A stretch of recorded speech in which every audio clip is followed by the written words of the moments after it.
You've stumbled upon Creeping with Armstrong. Run for your lives.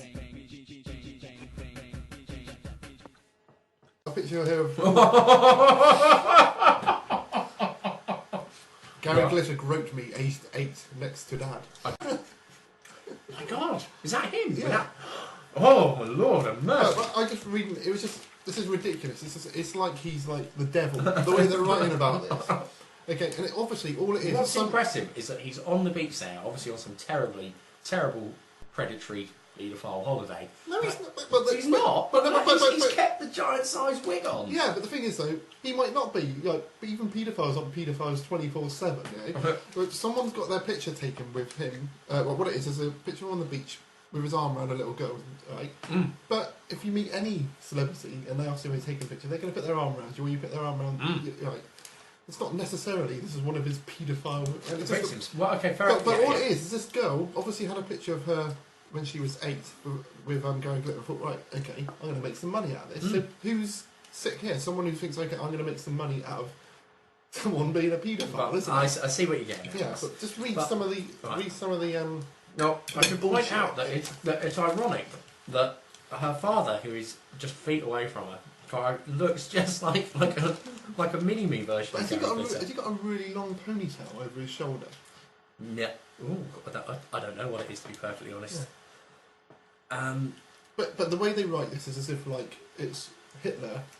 The shamed pop star was snapped sitting next to Clara's dad Martin while stroking her leg after she invited him to see her sandcastle. Okay, look now at we all know what that means. Is he stroking her leg? No, he's stroking. He's got his arm on her arm. She now shudders as she recalls how evil Glitter hugged and kissed her.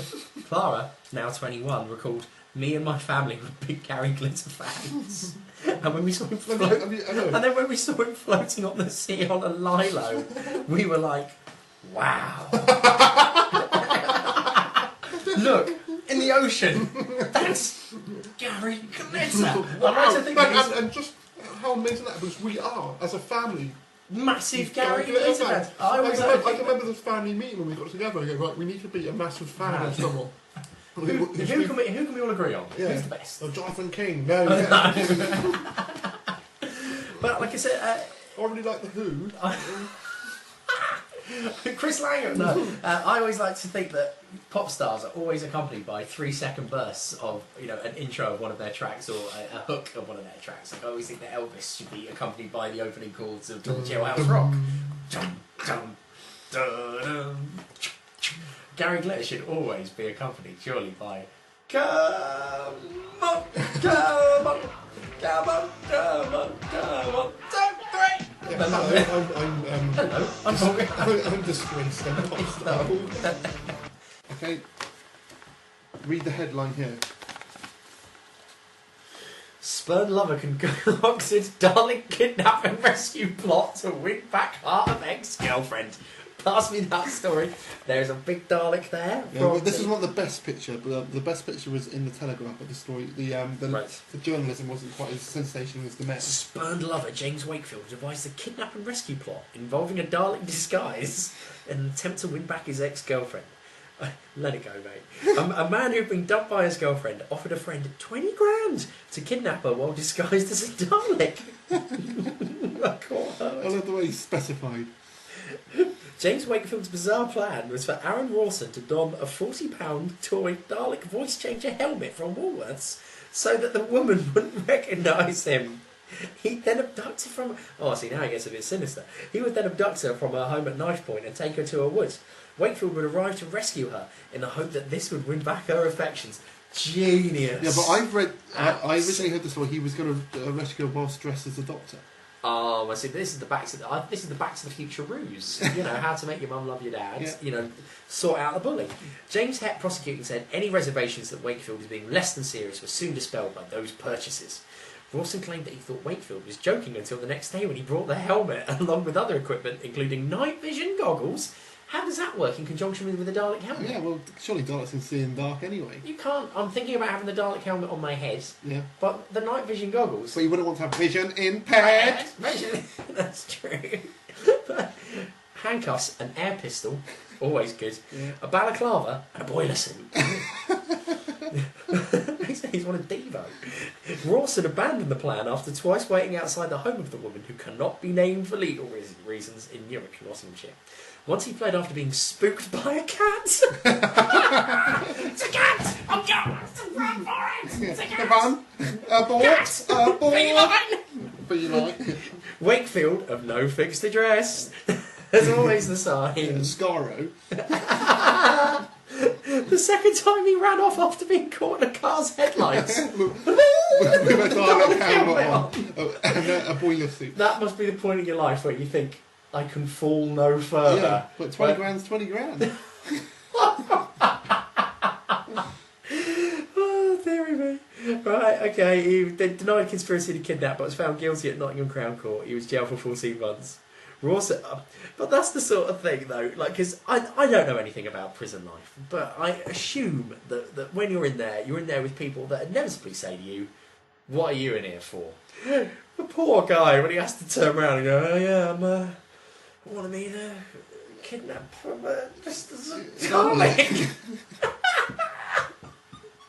And also, that's one of the things, how much would you and Liza have been on the jury of that case? Yeah. I've never been called to jury duty, and I would bloody love it. Yeah. I'd love to be on jury. I know that I'd probably get thrown out within the first 3 seconds. It's one rubbish at poker.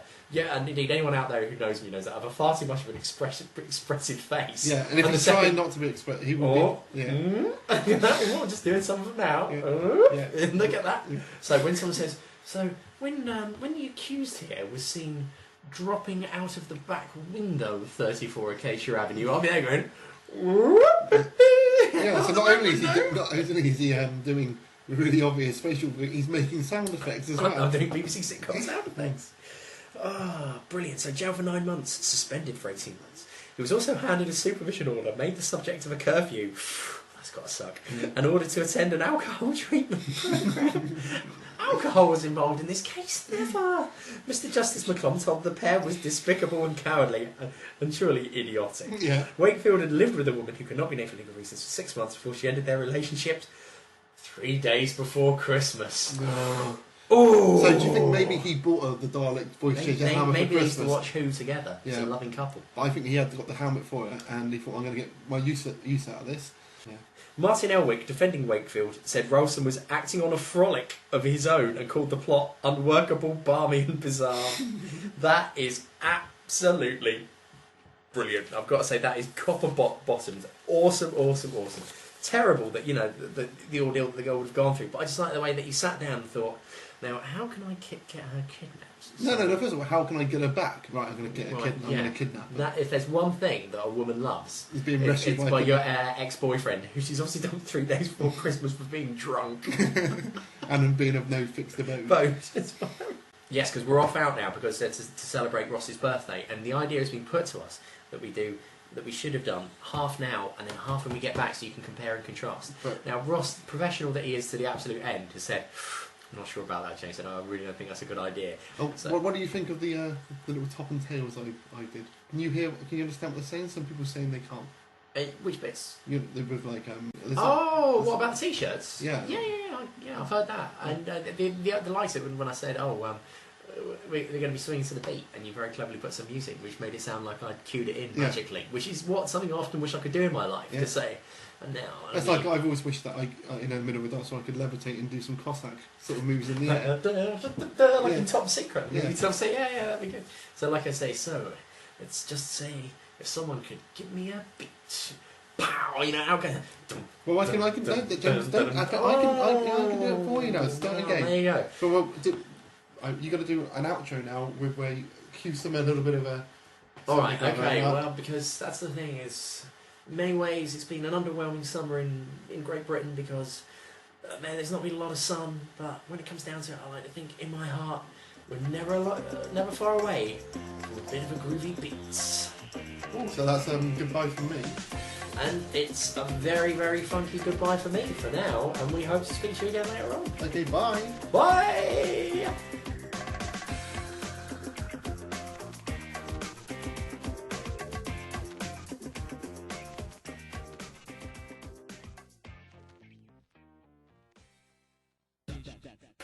You've stumbled upon Creeping with Armstrong. Run for your lives.